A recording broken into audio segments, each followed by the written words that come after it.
Jadi ya itu tadi, kita harus menyesuaikan dan beradaptasi dengan budaya kampus, dengan budaya dosen, dan budaya teman-teman sekitar. Fokus buat adaptasi dulu aja, karena mungkin banyak ya Bu yang mengalami culture shock mungkin.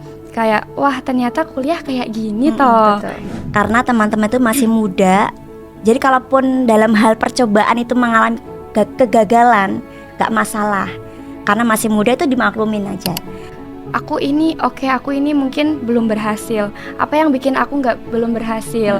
Dan dari situ kita juga bisa belajar. Oh ternyata kurangnya di sini. Berarti aku harus perbaiki dan terus mengembangkan diri ya. Kalau misalkan kita nanti lulus dari kuliah, pulang ke rumah atau terjun ke masyarakat, itu nggak akan pernah ada yang nanya berapa IP kamu. Orang itu akan lihat kamu bisa apa, bukan kamu nilainya berapa. 101.8 Welcome to G Podcast.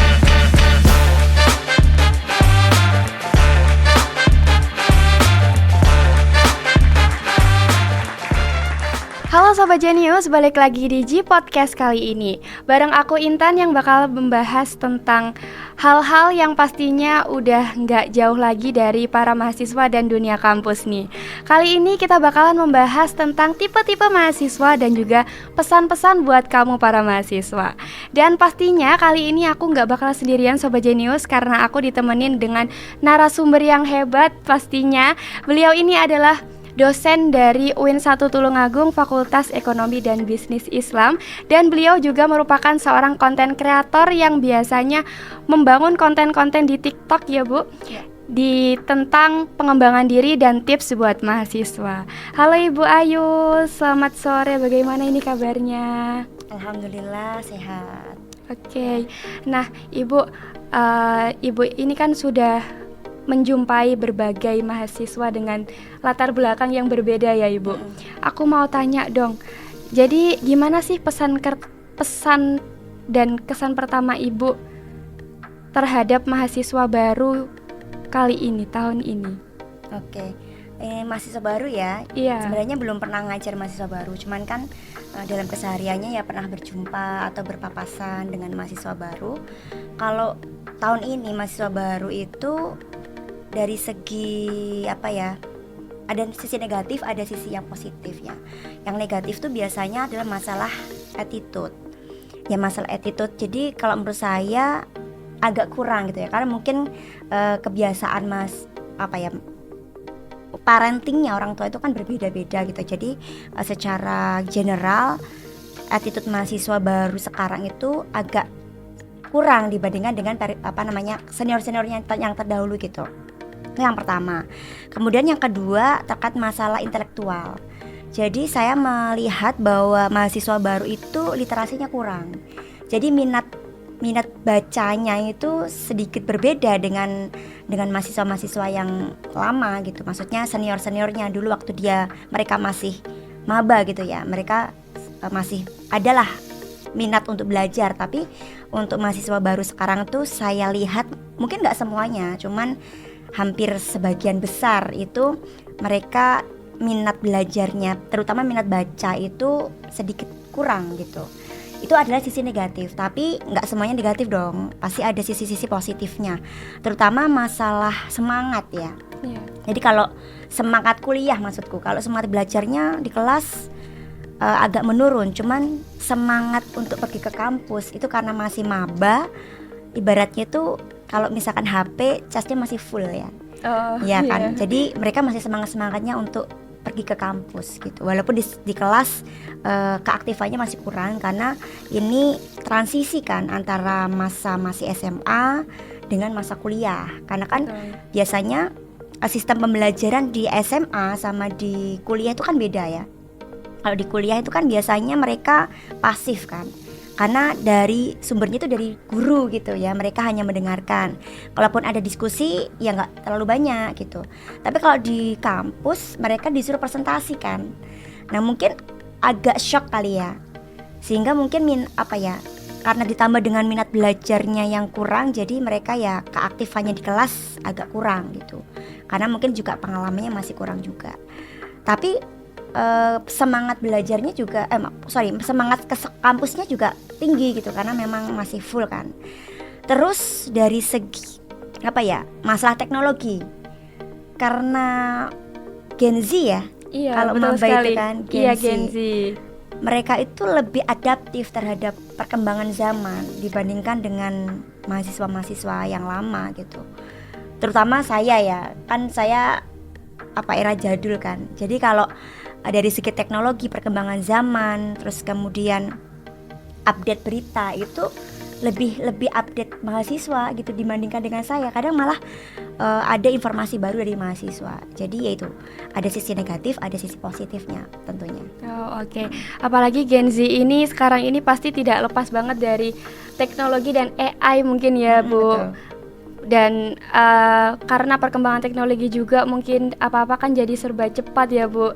Dan mungkin bisa ya ditingkatkan lah buat Gen Z dan maba-maba ini ya.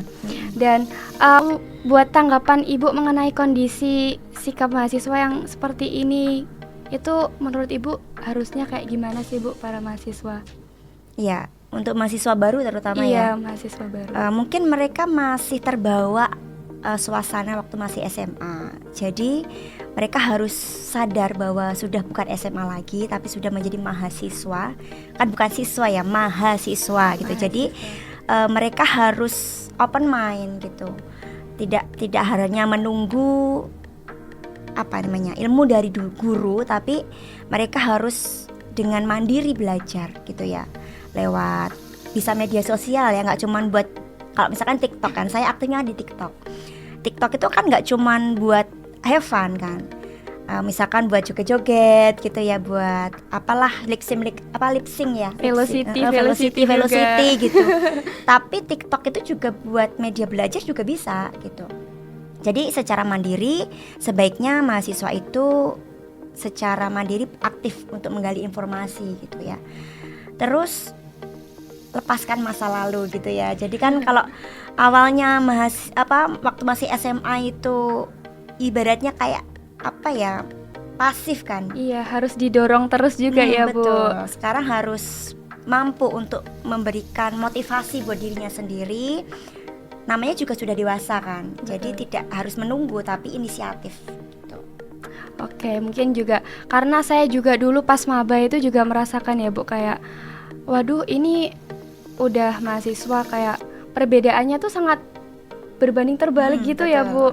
Kalau SMA dulu kan kayak ya udah kita harus disuruh ini nurut, disuruh ini nurut. Kalau kuliah sekarang kan kayak mungkin dosennya berhalangan hadir, terus presentasi mandiri seperti itu ya, Bu. Kayak mungkin ada culture shock lah buat para mahasiswa baru ini. Tapi it's okay karena ya ini memang masa transisi ya, Bu. Betul sekali. Dan juga menurut Ibu nih, Bu, jadi kayak langkah awal yang sebaiknya dilakukan mahasiswa pas setelah memasuki kampus itu harusnya seperti apa sih, Bu? Karena kan kayak mungkin biasanya ada tipe mahasiswa yang mungkin aku sambil pengen organisasi atau pengen sambil aku kuliah aja deh kayak gitu. Kembali lagi tadi kan tantangan terbesarnya itu kan culture shock kan. Jadi yang pertama kali harus dilakukan mahasiswa baru itu adalah beradaptasi dengan budaya kampus. Kan pastinya berbeda. Apalagi kan ini UIN ya. UIN kan Universitas Islam kan. Iya, pasti betul ada sekali. keislamannya gitu. Dan kita tidak menutup kemungkinan bahwa mahasiswa UIN itu nggak cuma dari pesantren, nggak cuma dari MAN gitu kan. Mungkin dari SMA, dari SMK juga bisa masuk UIN kan ya. Betul. Jadi mungkin ada perbedaan budaya antara waktu dia SMA dulu sama di kampus gitu. Yang pertama adalah beradaptasi dengan budaya. Terus yang kemudian yang kedua, beradaptasi dengan dosen. Karena dosen itu punya karakter yang berbeda-beda kan. Betul. Jadi sebagai mahasiswa itu juga harus menyesuaikan antara dosen yang satu dengan dosen yang lainnya gitu. Terus terutama juga beradaptasi dengan teman-teman. Karena kalau dulu SMA kan mungkin satu karesidenan gitu paling jauh kan. Tapi kalau dari kampus kan kita bisa dari luar pulau, bahkan mungkin dari luar negeri gitu kan. Iya, betul. Sehingga memiliki budaya yang nggak sama dengan tempat tinggal kita. Jadi ya itu tadi, kita harus menyesuaikan dan beradaptasi dengan budaya kampus, dengan budaya dosen, dan budaya teman-teman sekitar gitu. Oh, jadi tahap yang pertama buat para mahasiswa baru ini fokus buat adaptasi dulu ya Bu, buat masa transisi tadi, karena di SMA seperti ini, nanti kuliah juga pasti berbeda seperti itu. Jadi buat para mahasiswa baru nih Sobat Jenius, jadi fokus buat adaptasi dulu aja, karena mungkin banyak ya Bu yang mengalami culture shock, mungkin kayak wah ternyata kuliah kayak gini toh. Betul. Jadi fokus aja buat adaptasinya dulu Sobat Jenius. Nah tapi Bu, buat menurut Ibu nih, apakah sebaiknya mahasiswa itu langsung aktif dalam artian mungkin mengikuti organisasi, atau fokus dulu aja ke IPK dan juga fokus kuliahnya dulu? Menurut Ibu gimana? Sebenarnya itu dua-duanya bisa beriringan ya. Mau mahasiswa langsung aktif organisasi bagus, mau dia fokus sama kuliah juga nggak masalah gitu. Jadi kan kalau tadi dibilang mahasiswa ada yang apa tadi? Ada yang kura-kura sama kupu-kupu, kuliah pulang sama kuliah rapat. Oh iya, kuliah rapat. Ada lagi satu. Apa itu Bu? Kuliah kerja. Oh iya, apa itu satu namanya? lagi ya. Jadi kalau misalkan mau langsung organisasi nggak apa-apa, tapi catatannya adalah harus bisa untuk membagi waktu ya, dan juga harus bisa menentukan prioritas. Kita itu di kampus tujuan utamanya apa? Kuliah atau organisasi. Nah terkadang tuh mahasiswa lupa gitu ya. Saya dulu juga aktif organisasi waktu masih jadi mahasiswa. Wow. Iya, jadi kadang-kadang tuh kita lupa bahwa tujuan utama kita tuh kuliah loh, bukan organisasi. Jadi kalau misalkan itu bisa dikerjakan secara beriringan, itu bagus banget gitu. Terus yang kedua, mahasiswa kupu-kupu. Iya. Apakah itu salah? Enggak juga. Jadi kalau misalkan mungkin kan ada orang yang memang nggak suka berorganisasi. Iya betul sekali. Terutama mungkin bagi yang karakternya introvert gitu ya, mereka lebih suka kuliah habis itu pulang ke rumah atau pulang ke kosan. Tapi catatannya pulang ke kosan itu jangan tidak produktif gitu. Jadi ya belajar untuk upgrade skill ya, baca buku, nggak cuman buku mata kuliah, tapi buku pengembangan diri. Misalkan buku tentang mindset ya, buku tentang mindset, terus kemudian tentang bagaimana mengelola keuangan, terus public speaking misalkan, dan banyak hal lagi yang mungkin bisa dikembangkan lewat kos-kosan gitu. Betul. Terus kalau mereka kerja, saya juga salut ya dengan mahasiswa yang kerja, otomatis kan mereka harus bisa bagi waktu kan. Itu tadi harus bisa menentukan prioritas. Waktu di kampus kita belajar, waktu di kerja ya kerja gitu. Jangan sampai waktunya kerja waktunya di kampus pikirnya kerjaan, waktunya kerja pikirannya di kuliah gitu. Betul sekali. Jadi sebenarnya nggak ada benar salah gitu ya Bu, karena memang sejatinya hidup ini emang pilihan. Betul. Jadi Sobat Jenius memilih yang mana, apakah kuliah organisasi atau kuliah pulang juga, dan juga kuliah kerja itu merupakan ada min plusnya juga ya tersendiri. Jadi Sobat Jenius itu aja, kayak tentukan sebenarnya Sobat Jenius itu pengennya yang kayak gimana, dan kalian mungkin gimana caranya menentukan prioritasnya juga ya Bu. Betul. Dan juga kayak gini kan pastinya sama bersosial sama teman-teman gitu kan, biasanya kayak ikut FOMO gitu kan Bu. Mungkin aku sendiri nih, aku tipenya sebenarnya yang suka berorganisasi nih, tapi kayak teman-teman dan lingkunganku itu sukanya kayak ya nggak berorganisasi, kuliah ya udah terus pulang ngerjain tugas aja. Nah terus kayak kan banyak ya Bu, jadi mungkin FOMO, aduh teman-temanku pada nggak kayak gini kok aku segini sendiri, nanti mungkin aku kayak beda, aku ikut-ikut temanku aja deh, jadi FOMO gitu. Menurut Ibu gimana sih dengan banyaknya mahasiswa mungkin ya yang mengalami FOMO atau fear of missing out. Ini bagaimana cara buat mahasiswa baru beradaptasi dengan lingkungan kampus secara baik nih, Bu? Iya, yang pertama ya harus bisa menentukan passion. Oh. Jadi kalau misalkan kita ikut organisasi itu harus sesuai dengan passionnya.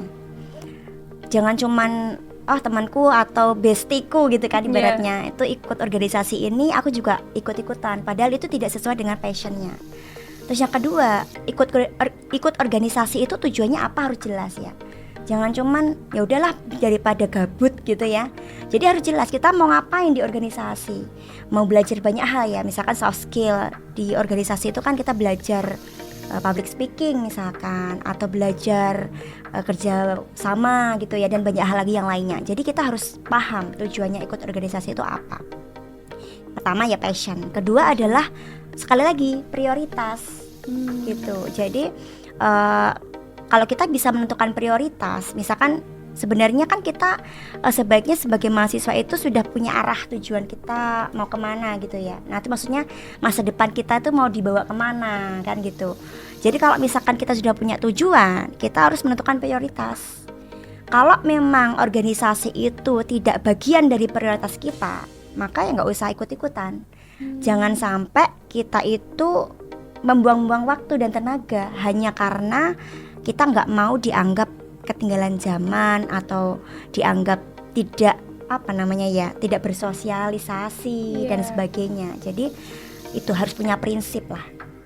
Gitu. Oke, berarti jangan FOMO ya Sobat Jenius. Jadi kalau kalian sebenarnya sukanya, mungkin aku sukanya kuliah pulang, ya udah kuliah aja, itu ya udah kalian jalani aja dengan catatan seperti yang Ibu jelaskan tadi ya. Pulangnya jangan cuma tidak produktif, tapi mungkin belajar yang lainnya. Karena memang kalau kita udah punya jati diri mungkin ya, udah tahu tujuannya, itu pastinya kita ya menjalani itu jadi seperti itu ya, kayak fokus gitu ya Bu. Enjoy juga karena sesuai dengan passion kan. Betul. Misalkan contoh ya Mbak Intan ini kan mungkin suka public speaking ya. Jadi kalau misalkan ikut organisasi radio seperti ini ya mendukung gitu, karena mendukung passionnya gitu. Jadi ini nanti akan membantu untuk pengembangan diri kita dari segi passion. Misalkan nanti pengen jadi apa sih? Jadi presenter gitu kan. Jadi ini mendukung gitu, mendukung rencana masa depannya Mbak Intan gitu. Jangan sampai rencananya apa, ikut organisasinya apa gitu kan, nggak nyambung. Jadi harus sesuai passion ya. Betul, Bu. Biar selain biar jalannya enjoy, kita juga satu tujuan juga buat nextnya. Oke, terus mungkin ya Bu, kayak kita kan udah menemukan nih organisasi atau passion kita di mana. Itu kan pastinya nanti ada kelompok-kelompok gitu ya Bu. Mungkin ada kelompok yang suka organisasi, ini suka kuliah pulang, ini kuliah kerja. Nah, dengan di luar atau di dalam kelas nih, mahasiswa kan biasanya membentuk circle tadi ya Bu. Menurut Ibu seberapa penting sih circle atau kelompok buat para mahasiswa ini? Circle itu menurut saya penting banget. Ya, penting banget. Tapi ada tapinya. Aduh, apa itu Bu? Kita harus bisa memilih circle yang tepat. Ya kan ada kan pertemanan yang toksik gitu kan. Jadi kita harus bisa memilih circle yang tepat. Kita sebagai manusia itu nggak bisa loh hidup sendiri. Jadi kita harus berkelompok. Ada pepatah yang bilang singa itu berjalan sendirian gitu kan. Iya kan. Padahal singa itu hewan berkelompok. Singa itu kuat menjadi raja hutan ya. Itu karena berkelompok, bukan karena dia berjalan sendirian gitu. Jadi menurut saya circle itu penting banget, tapi dengan catatan circle-nya adalah circle yang tepat gitu. Ibaratnya ya kalau misalkan kita membicarakan masalah pertemanan, persahabatan, atau kalau Mbak Intan tadi bilangnya circle, itu ibaratnya tanah. Jadi kalau tanahnya itu subur, kita sebagai tanaman yang tumbuh di dalam tanah itu, kita bisa bertumbuh dengan cepat, bertumbuh dengan baik gitu ya. Tapi kalau tanahnya itu tandus, ya kita nggak bisa berkembang. Jadi ibaratnya circle itu tanah gitu Mbak Intan.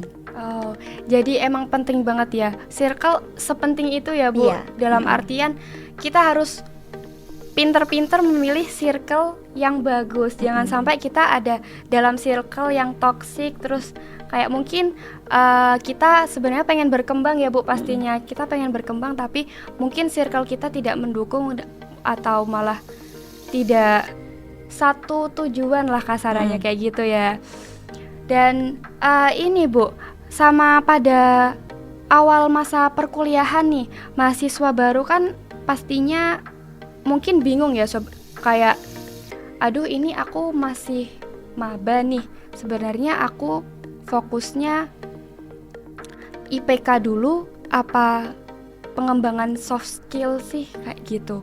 Mungkin dari Ibu ada tips atau pendapat gitu. Ya, kalau IPK itu kan lebih ke hard skill ya, Betul. kan kemampuan akademisi gitu. Kalau soft skill kan kemampuan di luar itu.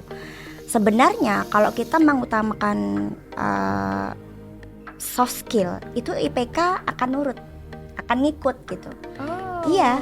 Kalau misalkan contohnya soft skill itu apa sih contohnya? Misalkan kayak public speaking gitu kan. Betul. Nah, biasanya dosen itu akan memberikan nilai yang bagus untuk mahasiswa yang dia aktif di kelas.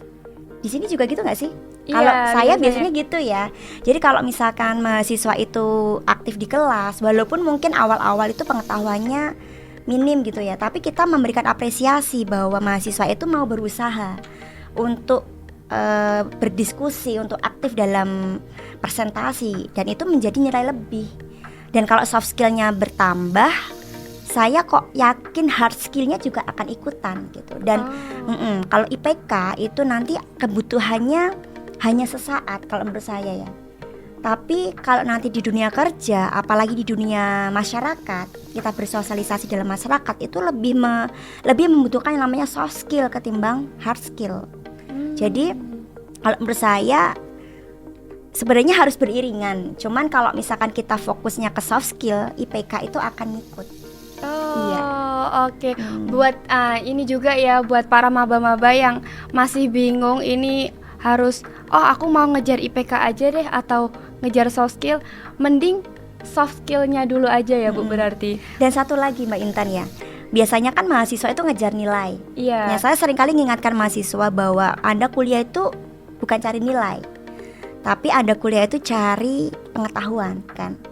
Kalau misalkan kita nanti lulus dari kuliah, pulang ke rumah atau terjun ke masyarakat, itu nggak akan pernah ada yang nanya berapa IP kamu. Orang itu akan lihat kamu bisa apa, bukan kamu nilainya berapa. Jadi IPK penting, tapi soft skill lebih penting. Oh Menurut iya. saya ya. Betul. Jadi emang dan dalam dunia nyata juga, kalau mungkin ya kita benar IPK-nya mungkin bagus, nilainya bagus, tapi kayak dampaknya di masyarakat itu apa nih, kayak gitu ya Bu. Iya. Jadi soft skill-nya juga jalan, pasti hard skill-nya insya Allah juga mengikuti. Dan juga mungkin ada tips nih Bu Ayu buat para mahasiswa buat mengatur manajemen waktunya. Karena mengingat juga kan dari masa SMA ke kuliah ini kan waktunya sangat berbanding terbalik ya Bu. Kalau yang SMA itu dulu, waduh, yang dari pagi sampai sore, terus pas kuliah cuma mungkin 3 jam, 4 jam selesai pulang. Gimana sih cara ngatur waktunya biar tetap produktif? Iya, kadang-kadang tuh kalau misalkan kita padat gitu ya kegiatannya, itu sebenarnya malah bisa ngatur waktu. Tapi kalau kita mahasiswa kan jadwalnya kadang-kadang nggak pasti ya. Nggak nentu. Jam 8 kuliah terus kosong, jam 12 ada kuliah lagi. Iya. Nah itu kadang-kadang yang membuat kita lebih susah untuk mengatur waktu. Nah kalau saya biasanya ya, pengalaman saya, ini sharing pengalaman saja, saya catat semua agenda pada hari itu. Jadi kalau misalkan mau tidur gitu ya, kita siapkan waktu 5-10 menit, kita sambil merenung kira-kira besok mau ngapain gitu. Terus saya catat, misalkan mulai dari jam bangun tidur jam berapa, misalkan katakan jam 4, atau kalau lebih pagi mau tahajudan jam 3 misalkan, kita tulis jam 3 bangun salat tahajud, terus nanti jam 4 ngapain, jam 5 ngapain, sampai nanti kita pulang kuliah misalkan jam 4 gitu ya. Terus nanti di rumah kita agendanya apa, nah kita susun nih. Kalaupun misalkan ada waktu yang kosong nggak apa-apa, itu nanti jadi spare waktu buat kita untuk me time. Misalkan kita sukanya apa nih, jalan-jalan atau kumpul sama teman. Nah kita pakai waktu itu. Nah sehingga kita bisa atur waktu nih. Kira-kira kalau ada janji yang belum kita schedule sebelumnya, kita mau taruh di waktu yang mana gitu. Terus nanti waktu mau tidur lagi kita evaluasi. Jadi tadi dari jadwal yang sudah saya agendakan sebelum saya tidur tadi malam, yang sudah saya kerjakan mana, yang belum terrealisasi mana, dan kira-kira apa tantangan selama 1 hari ini gitu. Jadi kita bisa kayak men-tracker gitu loh agenda kita selama sehari, bahkan sampai dalam 1 bulan tuh kita bisa. Kalau saya biasanya bikin kayak tracker habit gitu. Jadi misalkan dari segi kesehatan nih, saya mengagendakan dalam 1 hari itu minum air putih berapa liter, kemudian olahraga misalkan, atau makan siang, itu saya catat. Misalkan kita bikin 1 agenda gitu selama 1 bulan. Nanti hari ini kita minum airnya berapa liter. Nanti kalau misalkan nggak memenuhi 2 liter kita silang merah. Nanti kalau memenuhi 2 liter kita centang biru, hijau gitu biasanya. Nah dalam 1 bulan itu kita bisa tahu kira-kira mana yang produktif, mana yang tidak produktif. Akhirnya kita bisa mengevaluasi. Nah terkadang mahasiswa itu mengatakan bahwa dirinya nggak punya waktu, padahal sebenarnya banyak waktu yang luang gitu. Kenapa kok kita nggak bisa mendeteksi waktu luang? Ya karena kita nggak pernah mencatat itu gitu. Jadi kita harus mengagendakan dalam 1 hari itu kita mau ngapain, biar juga tersusun dan nggak ada waktu yang terlewat buat sia-sia gitu ya Bu. Betul. Sesederhana cuma kayak jadwal, terus habis itu di jadwal kalau udah dicentang, dan mungkin biasanya emang kayak di centang-centang gitu kayak kita jadi semangat gitu ya Bu. Kayak aku udah termotivasi. Termotivasi. Jadi aku udah minum segini sesuai sama kayak target awalku nih, terus jadi mau lagi besok-besoknya gitu. Dan itu berlaku untuk kesehatan, untuk misalkan pengembangan diri. Misalkan contoh, saya pengennya baca buku gitu ya. Baca buku dalam 1 minggu itu harus selesai 1 buku gitu. Kita agendakan nih, misalkan bacanya tuh setiap jam berapa. Jadi misalkan kalau saya biasanya, walaupun ini nggak terrelasi setiap hari ya, tapi saya memberikan waktu untuk baca buku tuh biasanya waktu mau tidur. Setengah jam waktu mau tidur itu disempatkan buat baca buku. Walaupun ya kadang-kadang nggak terjadi gitu, nggak terrealisasi, tapi minimal kita sudah mengagendakan. Jadi kita bisa melihat, misalkan, jadi kayak apa ya namanya ya, target gitu ya. Target.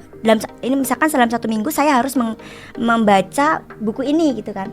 Nah kalau kita mencentang gitu rasanya puas Mbak. Iya betul sekali. Jadi kalau misalkan kita hari ini nggak baca buku, kan silang merah, itu kecewa gitu.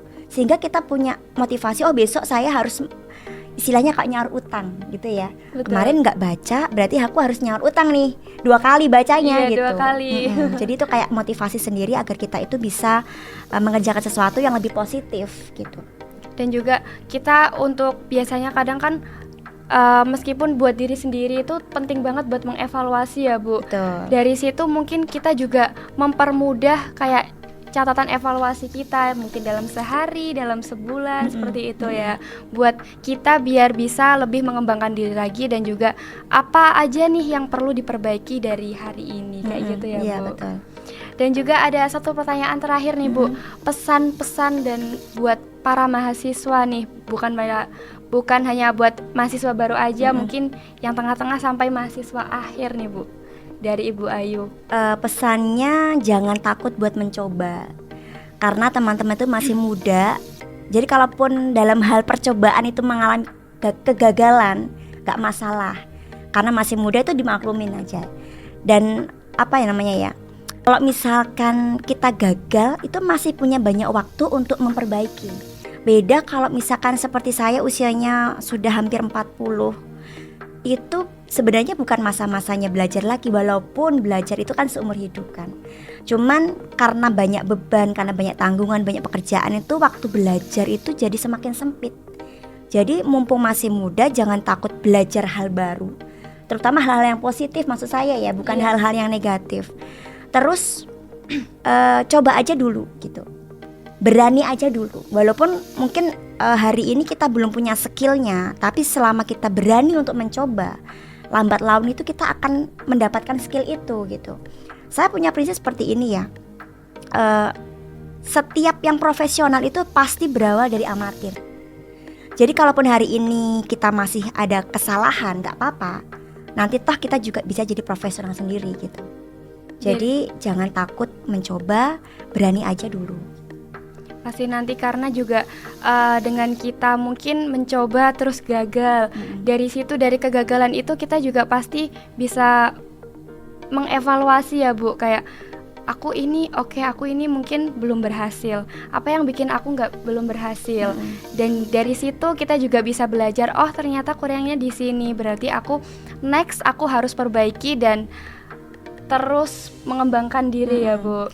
Dan kemarin tuh saya ada seminar ya, saya itu tertarik dengan kalimat yang diucapkan oleh pemateri pada waktu itu tentang ikhlas ya, ikhlas dalam menjalani perkuliahan, ikhlas dalam bekerja, ikhlas dalam menuntut ilmu. Karena kalau kita memiliki ilmu itu akan selalu ada tempat untuk mereka yang berilmu. Jadi dulu itu waktu saya kecil itu orang tua saya pernah bilang seperti ini, karena kan bukan dari keluarga yang kaya ya, keluarga yang biasa aja gitu. Ayah saya itu pernah bilang seperti ini, waktu kan panggilnya nduk gitu ya, bapak sama ibu itu nggak bisa ngasih warisan berupa harta, berupa tanah itu nggak bisa. Tapi bapak sama ibu itu memberikan warisan berupa pendidikan. Dan bapak sama ibu bekerja keras agar kamu bisa mendapatkan pendidikan yang terbaik. Jadi tolong belajar yang rajin, karena bapak yakin bahwa derajatmu itu akan tinggi bukan karena hartamu tapi karena ilmumu. Dan kemarin ditambah dengan pemateri yang dari Winsa ya, Ibu Fatma itu menyebutkan bahwa akan selalu ada tempat bagi mereka yang berilmu. Jadi gak usah bingung kita mau nanti ke depan tuh mau seperti apa, apakah nanti mau dapat pekerjaan apa tidak, mau jadi apa. Yang penting ikhlas aja menuntut ilmu, karena akan selalu ada tempat buat mereka yang berilmu. Wah, kata-kata yang perlu dicatat banget ya Sobat Jenius buat kita pelajarannya. Karena memang mungkin buat para mahasiswa baru juga banyak banget pesan-pesan yang bisa diambil dari sini juga ya Bu. Mulai dari tadi awal kayak kita mulai mengembangkan diri dari mana, soft skill atau hard skillnya. Terus habis itu kita juga membahas banyak tentang nextnya harus kayak gimana gitu ya Bu. Semoga podcast kali ini bermanfaat, dan juga buat Sobat Jenius jangan lupa terus mengembangkan diri, terus belajar, dan juga jangan lupa belajar dengan ikhlas ya Bu. Betul. Karena memang sepenting itu dan pasti bakal bermanfaat buat kedepannya. Mungkin kita emang belum tahu nih Sobat Jenius, kayak aku mau belajar setinggi-tingginya tapi aku belum tahu dan nggak ada yang bisa memastikan ya Bu, kayak next itu kita bakalan di mana.